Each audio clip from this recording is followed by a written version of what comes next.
கூடுதலாக இப்போ பல ஆண்டுகளாக கட்டமைக்கப்பட்ட கட்சிகளோட நம்ம பல முறை அதிகாரத்தில் இருந்து நன்கு கட்டமைக்கப்பட்ட கட்சிகளை அது அவங்களோட மோதி வெல்லணும்னா நம்ம படையை வலிமையாக்கணும்.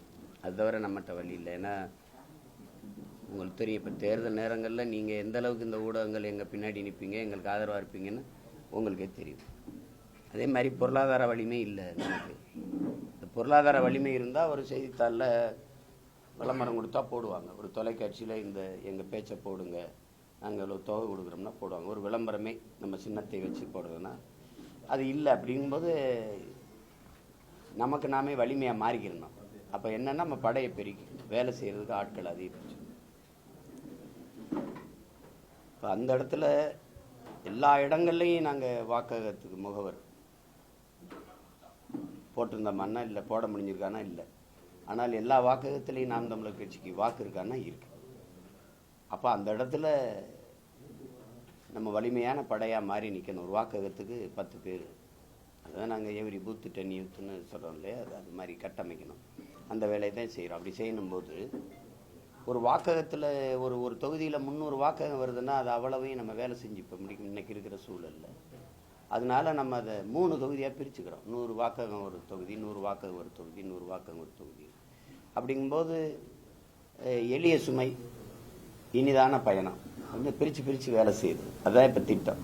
இப்போ அதுக்கு தான் இப்போ அதை பிரித்து கட்டுறோம்.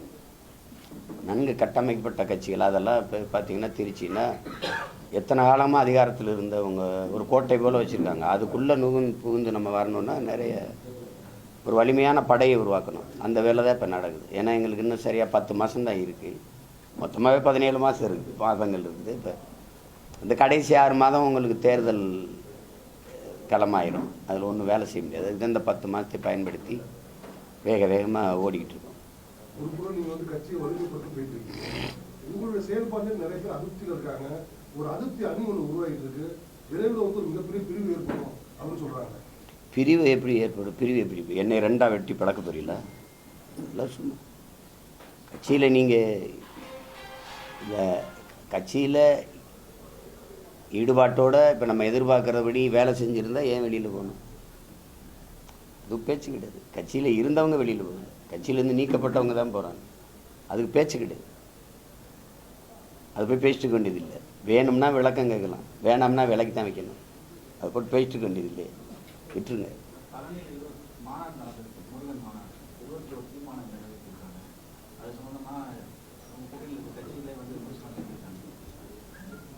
அது தீர்மானமானு பாருங்க. நீங்கள் தான் சொல்கிறீங்க முத்தமிழ் முருகனுங்கிறீங்க, முதல் மொழி தமிழுங்கிறீங்க, முதல் மாந்தன் தமிழனுங்கிறீங்க, தமிழ் மொழி நம் மொழின்னு பெருமை இருக்கணும், தமிழனுங்கிற இனப்பெருமை இருக்கணுங்கிறீங்க. ஆனால் எங்கள் இறைக்கு முன்னாடி தமிழில் நன்னீராட்டு இருக்கிறியே, குடமுழுக்கு இருக்கிறது இல்லையே, ஏன் அது? அப்புறம் இந்த தீர்மானமெல்லாம் போட்டு என்ன இருக்குது? பாராயணம் அப்படின்னு அது எந்த மொழி? மனப்பாடம் தானே, நினைவில் வச்சு பேசுகிறது தானே. அது ஏன் பாராயணம்னு அங்கேயே சமஸ்கிருத சொல் வருது? இதை தமிழ் வளர்க்க நீங்கள் பாடுபடுறதா? அந்த தீர்மானங்கள்லாம் ஏதோ ஒன்று அது திருமுருக மாநாடு மாதிரி இருந்ததான்னு பாருங்கள். அல்ல, இட்லி போட்டோம், 50,000 பேருக்கு சோறு போட்டோம், 2 லட்சம் பேருக்கு பஞ்சாமிர்தம் கொடுத்தோம். இதெல்லாமா ஒரு முருகனின் பெருமை? சொல்லுங்கள், இதெல்லாமா பெருமை?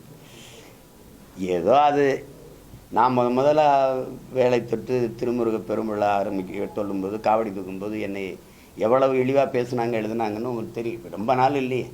இப்போ அவங்க தொட வேண்டிய நிர்பந்தம் வந்துட்டு. நேற்று ஏதோ முருகன் வந்த மாதிரியும், இவங்க இப்போ தான் கட்சி ஆரம்பிச்சிருக்க மாதிரியும், இவ்வளோ காலம் எங்கே போனாங்க இந்த முருகனை பார்க்காம? இதெல்லாம் தான் இந்த வாக்கு அரசியல், ஓட்டு அரசியல். அது அதை விட்டுருவோம். ஏதோ செய்கிறாங்க, அவங்க செய்யணும். குறிப்பாக அந்த மாணவர்கள்ட்ட இப்போ அது கொண்டு போகணும், அந்த கல்லூரி மாணவர்கள்ட்டையும் பள்ளி மாணவர்கள்ட்டையும் கொண்டு போகணும்னு சொல்கிறாங்க. அதை நீங்கள் வரவேற்கிறீங்களா, இல்லை வந்து அதை விமர்சனத்தோட பார்க்குறீங்களா? திருக்குறளில் கொண்டு போயிட்டாங்களா? திருக்குறளை கொண்டு போயிட்டாங்களா? கொண்டு போயிட்டாங்களா? சொல்லுங்கள். நீங்கள் என்ன படிச்சீங்க? கொண்டு போயிட்டாங்க. எத்தனை? ஒரு 10 குறள் சொல்லுங்கள் டப்புன்னு. நான் சொல்லிட்டா என்ன பண்ணுறீங்க? நீங்க தமிழ் தமிழ் தமிழ் படிப்பிக்கிற பள்ளிக்கூடம் சொல்லுங்க. எங்க கொண்டு போயிருக்காங்க? எங்க கொண்டு போயிருக்காங்க சொல்லுங்க. எங்க கொண்டு போயிருக்காங்க? இந்த உலகத்துல நான் இருக்கேன். தமிழ் பாட புத்தகத்துல எத்தனை குறள் படிப்பிக்கிறாங்க? நீங்க யார்? எந்த இதழ்? எந்த ஊடகம்? அதான் என்ன எந்த எழுத்து? Indian express. எந்த பள்ளிக்கூடத்தில் நீங்கள் தமிழ் படிப்பு அதை பாடத்தை காட்டுங்களேன், கொஞ்சம் காட்டுங்க எனக்கு பாடத்தை. செய்யுள் பகுதியில் எத்தனை குறள் படிக்கிறீங்க? 10 குறள்னாலும் ஒவ்வொரு ஒன்றாவதுனா ஒரு 10 குறள், ஒரு ரெண்டாவதுனா 10 குறள் வச்சிருக்காங்க. எல்லா பாடத்துலயும் எல்லா புக்லயும் இருக்கு. சரி, 12வது வகுப்பு வரைக்கும் வந்து திருக்குறள். இது இது இது போதுமானதுன்னு நீங்கள் நினைக்கிறீங்க? தமிழ் படிப்பிக்கிறதுக்கே பள்ளிக்கூடம் இல்லை, குறளை முழுமையாக கொண்டு போய் சேர்த்ததில்லை, மாணவர்களுக்கு நீங்கள் இப்படி சொல்லியிருக்கிறீங்க. இன்னும் 2 ஆண்டு காலம் ஆச்சு இருக்கு. இப்போ இது எப்போ படிப்பிச்சு எங்கே போய் வச்சு ஒப்பிப்பீங்க? எங்கள் பிள்ளை கந்த சஷ்டி கவசத்தை படிச்சிருக்கு, கோயில் கருவறையிலேருந்து பாட வாய்ப்பு இருக்கா? என்னை பார்த்து பேசுங்க. நீங்கள் எல்லாரும் பாட வாய்ப்பு இருக்கா? அனைத்து சாதியும் அர்ச்சகராகலாம்னு நீங்கள் ஆயிட்டாங்களா? அது ஒன்றுமே சொல்லாத பினராயி விஜயன் ஆக்குனார். நீங்கள் சொன்னீங்க அது பெரியார் விரல் பிடிச்சி நடந்தோம், பேரறிஞர் அண்ணாவிட்ட பயின்றோம், நாங்கள் தான் சமூக நீதி காத்தோம், முற்போக்கு எல்லாம் பேசுனீங்க. அனைத்து சாதியும் அர்ச்சகராகலாம் அப்படி சட்டம் ஏற்றினீங்க. செயல்படுத்த முடிஞ்சதா? செயல்பட்டுருக்கா? செயல்பட்டுருக்கா? அனைத்து சாதிங்கிற அர்ச்சகராகிறதில்ல, அர்ச்சனை தமிழில் இருக்கணும். அன்னை மொழியில் அன்னை தமிழில் வழிபாடு இருக்கணும், அர்ச்சனை இருக்கணும். அதானே இங்கே நீங்கள்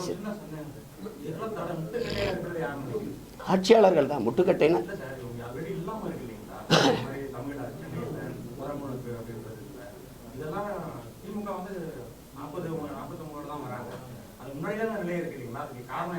நீங்க வந்தீங்க, வரும்போது என்ன பேசி வந்தீங்க? எங்கும் தமிழ் எதிலும் தமிழ்னு பேசி வந்தீங்களா? இல்லை வந்தியலா இல்லையா? வீழ்வது நாம இருந்தாலும் வாழ்வது தமிழ்னு முழக்கம் வச்சீங்களா இல்லையா?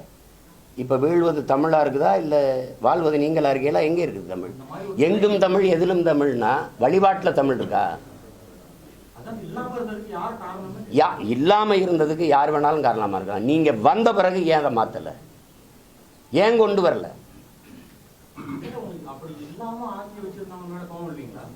இல்லாமல் ஆக்கி வச்சுருந்தா அதான் ஆக்கிட்டானே. நீ தான் வந்துட்டியே, அதை சொல்லி தானே வந்த. அவன் வச்சிருக்கான், நான் வந்து மாற்றிடுவேன் அப்படி சொல்லி தானே ஓட்டு வாங்கினேன். யார் சார் செஞ்சிருந்தாங்கன்னு சொல்லுங்கள். நீங்கள் சொல்லுங்கள், யார் செஞ்சது? யார் செஞ்சது? தமிழில் வழிபட்டு கொண்டிருந்தார்கள். விஜயநகர பேரரசு வந்து எங்கள் ஓதுவார்கள் புலிப்பாணி சித்தர்களை, எங்கள் தொன்று தொட்ட எங்கள் வழிபாட்டு மரபின் நாவிதர், வண்ணார், குயவர் எங்களுக்கு தான் உள்ளேருந்து வழிபட்டு இருந்தான். அவனை புலிப்பாணி சித்தர் இருந்தான் பழனியில், அவனை தூக்கி விட்டுட்டு நீங்கள் தெலுங்கு பிராமணர்கள் உள்ள வண்டி வச்சது யார்? ராமசுப்பையர் காலத்தில் தானே வச்சிங்க. நீங்கள் விஜயநகர பேரரசு வந்த பிறகு தானே நீங்கள் தானே கொண்டு வந்தீங்க. ஆரியர்கள் வந்தார்கள் நீங்கள். ஆரியர்கள் உள்ள நீங்கள் அறநிலைத்துறை ஆற்று இருக்குது, அதிகாரத்திட்டு இருக்குது. அறநிலைத்துறை தானே அவர்களை பணியமர்த்தது. பணியமர்த்துறது யாருங்க? நீங்கள் தானே போடுறீங்க. புரியலையா? கோயில் குறுக்களை பணியமர்த்துறது யார்?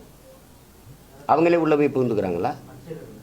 அறநிலைத்துறைக்கும் கோயிலில் இருக்கிற குருமார்களுக்கும் தொடர்பு இருக்கா இல்லையா? என்ன போனா போகுதுன்னு ஓகேங்கிறீங்க? புரியலைன்னா என்ன பண்ண முடியும்?